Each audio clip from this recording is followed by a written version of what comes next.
Hello guys, मैं रुखसार हसन, मोहम्मद असलम, मैं फरूक अहमद। आप देख रहे हैं world real reaction YouTube channel. आपका हमारे इस चैनल पर दिल की अतागरों से वेलकम। अगर आप देखना चाहते हैं इस तरह की रिएक्शन वीडियो तो हमारा चैनल जरूर सब्सक्राइब करें। उम्मीद करते हैं आप सब खैरियत से होंगे, यूं हंसते रहें, मुस्कुराते रहें। तो जी तिब्रू के बगैर तो भाई हमारा तो दिन गुजरते नहीं है। जब तक उनकी हम वीडियो ना कर लें, उनकी वीडियो से थोड़ा सा लुत्फानंदोज ना हो लें, तब तक तो हमारा भी दिन अच्छे से गुजरता नहीं है। चलते हैं वीडियो की। अब वीडियो का टाइटल है Pakistan and gulf countries reaction on Nupur Sharma. तो जी वीडियो का तो खैर मुझे टाइटल अब पता चला, शायद थोड़ी मजबी सी वीडियो हो जाए, लेकिन मैं कोशिश करूंगा मैं किसी की दिल आजारी हमसे ना हो। चलते हैं वीडियो में, फिर देते हैं हमारा रिएक्शन।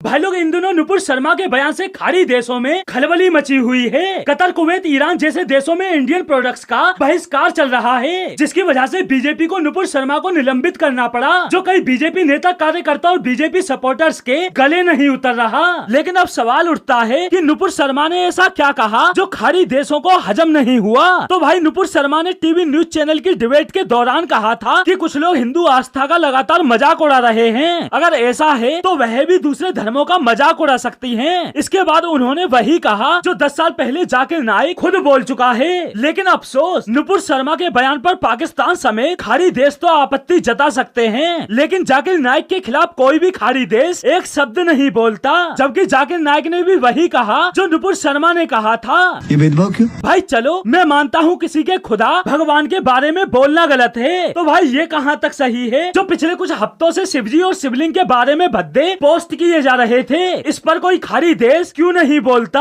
एमएफ हुसैन हिंदू देवी देवताओं की अश्लील पेंटिंग बनाता है, इस पर कोई खाड़ी देश क्यों नहीं बोलता। पाकिस्तानी साजिदा अहमद हिंदू देवी देवताओं की तस्वीरें जलाती है, इस पर कोई खाड़ी देश क्यों नहीं बोलता। अगर नुपुर शर्मा गलत है तो ये दूसरे धर्मों का अपमान करने वाले लोग सही कैसे? क्यों कोई खाड़ी देश इनके खिलाफ आवाज नहीं उठाता? भाई अगर ये दूसरे धर्मों के देवी देवताओं का अपमान करें तो अभिव्यक्ति की आजादी, और अगर कोई दूसरा इनके बारे में बोल दे तो इन पर हमला।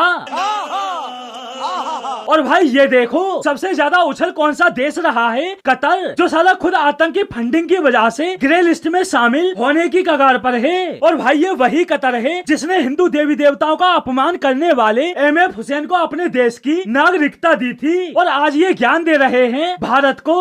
उसको बोलो बाबा छोड़ो ये चीज और जाओ तुम्हारा चाय बनाओ। बाबा इसका चाय अच्छा था, हम लोग अभी 2 रुपया भी पकड़ेगा इसका चाय, 1 रुपया नहीं 2 रुपया। पहली बात, जो मोदी जी के पीछे पड़े हैं, एक बात बताओ, मोदी जी ने कोई बयान क्या खुद दिया है जो मोदी जी के खिलाफ भौंक रहे हो? और भाई इन देशों की औकात देखो। जो देश सबसे ज्यादा इंडियन प्रोडक्ट्स का बहिष्कार कर रहे हैं, उनकी जीडीपी, कुवैत की कुल जीडीपी 132 बिलियन डॉलर, कतर की कुल जीडीपी 206 बिलियन डॉलर, और जितनी इन दोनों की कुल जीडीपी है उतना तो अकेले भारतीय कंपनी टाटा ग्रुप का मार्केट कैपिटलाइजेशन है 300 बिलियन डॉलर। और बात करें इंडियन इकोनॉमी की तो वो है 3.5 ट्रिलियन डॉलर। अब भिखारी पाकिस्तान कहेगा इतना सारा पैसा। और भाई इन देशों के तेवर सिर्फ तब तक हैं जब तक इनके पास तेल है। जब 20-25 सालों में तेल नहीं होगा और इलेक्ट्रिक गाड़ियां होंगी तो साले सबके सब पाकिस्तान की तरह भीख मांगते नजर आएंगे। बाबा ये बात तो गलत नहीं है। भाई भूलो मत, ये वही देश हैं जो 1971 इंडिया पाक युद्ध में पाकिस्तान के साथ खड़े हो गए थे।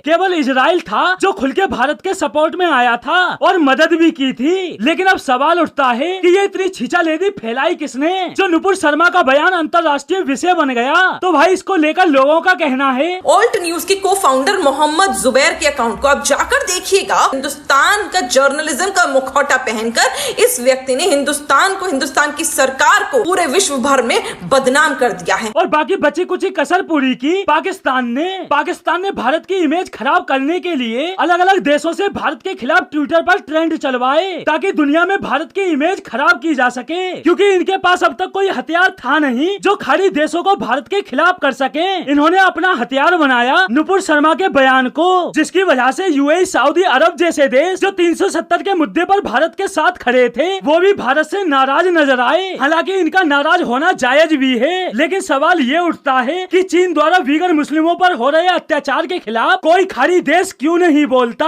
पाकिस्तान में चल रहे शिया सुन्नी के बवाल पर कोई खाड़ी देश क्यों नहीं बोलता? तालिबान द्वारा किए जा रहे अफगानियों पर पर अत्याचार के खिलाफ कोई खाड़ी देश क्यों नहीं बोलता?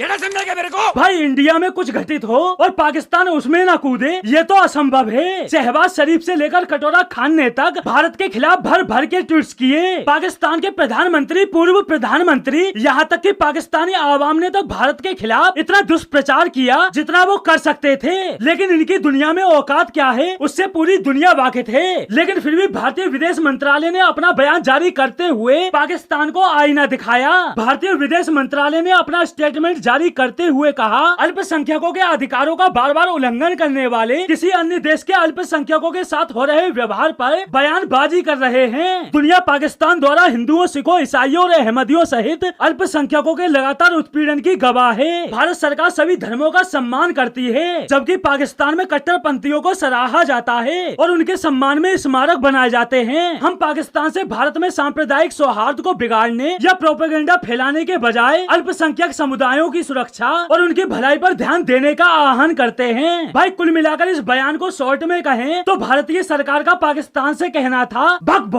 के। और भाई जिन लोगों को लगता है इन कतर, कुवैत जैसे एक कोड़ी के देश के आगे भारत झुक गया, तो भाई आप गलत सोच रहे हो। बस थोड़ा सब्र करो, जब तक जमीन में तेल है तब तक इनकी वैल्यू है। जब तेल नहीं होगा और भविष्य में इलेक्ट्रिक गाड़ियां होंगी तो आप लोग ही इन्हें कमाने के लिए तेल चटाई देने का ऑफर दे रहे होगे। तो दोस्तों आज के लिए बस इतना ही, फिर मिलते हैं अगली वीडियो में।